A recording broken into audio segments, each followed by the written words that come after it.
sharing a collab tutorial or paano gumawa nung creative collab here sa Fanwork. So, once you log in sa app, just click the plus button here and then select new collab. And then, search for the artist the collab is in connection for. So, kunwari BTS.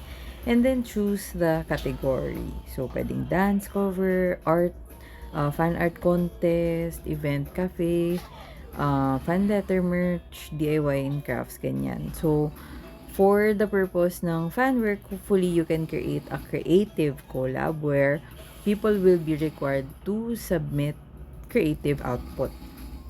So, either dyan sa mga yan or pwedeng etc. Pag kunwari, they will be encouraged to post photo or video on their social media, ganyan. So, kunwari, yun yung gagawin ko na type ng collab.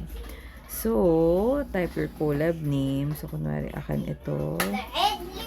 And then, limited to 30 characters lang pala siya. So, yan.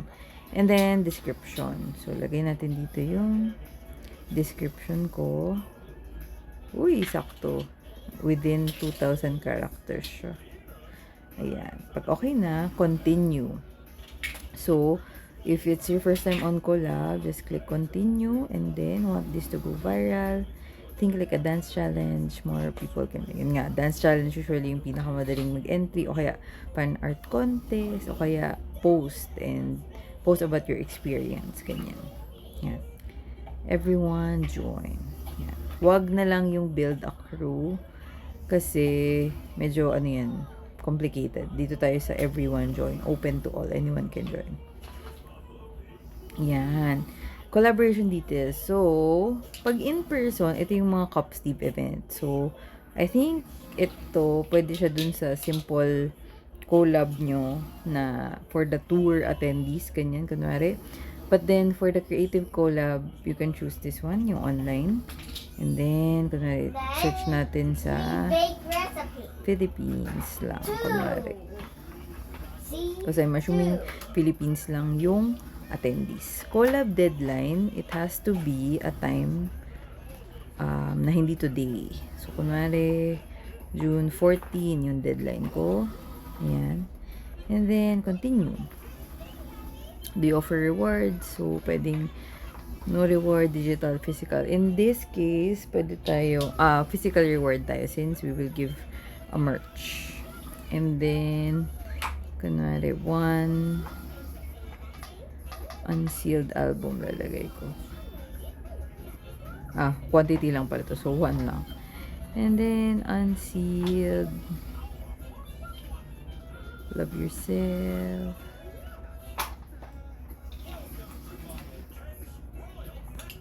Album. Yan. Shipping or in-person handoff siya. Ba't bawal i-select yung in-person? Gusto ko in-person. Okay, anyway. Baka pag yung iba yung setting, yun yung may in-person. Pero yeah, pwedeng shipping. Pwede nyo ilagay na lang shipping and then i-hand off yung in-person. Depende sa pag-usapan nyo nung winner. And then, continue. Ngayon, dito nyo na pwede ilagay yung photo or poster. So, yan ko na yan. Ito yung poster ko. And then, lagay ko na i-generated siya kasi chinat GPT ko lang siya. And then, continue. So, review nyo lang yung details. And then, make sure you check these.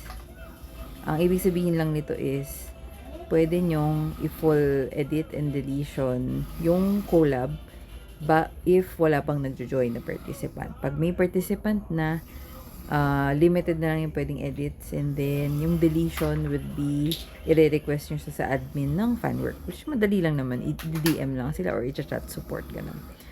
Pag okay na lahat ng details, looks good, publish.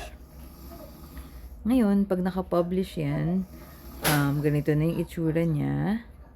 And then, for anyone who would like to join, dito ilalagay yung entry nila. So, kunwari ako, lalagay ko yung story ko dyan, lalagyan ko ng title. Kunwari, ang light stick. Ganyan, yun yung title, parang MMK. And then, pwede ko lagyan ng photo, pero yung pinaka-required is yung link, di ba? Kunwari, pinost ko siya sa Instagram ko, lalagay ko dito yung link nung Instagram post. And then, yun, pwede kang mag-share more about the story, kahit copy-paste lang nung kinaption mo or whatever, ganyan. And then, check lang tong dalawa. And then, pag complete yung entries dito, dun sila pwedeng makapag-submit. Pag hindi complete, ibig sabihin may nakalimutan dyan. Kailangan i-fill out lahat.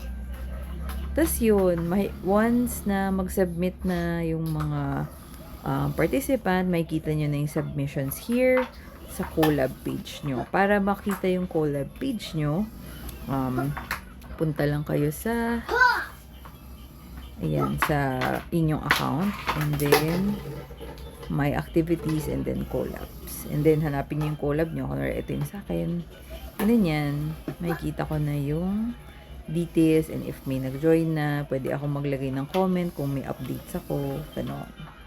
Ayun, let me know if you have further questions, and I can walk you through also. We can like get on a call or something kung gusto nyo ng mas real time na help. And then, online naman ako usually. So, just, DM me if may questions. Yan lang. Thank you. Annyeong.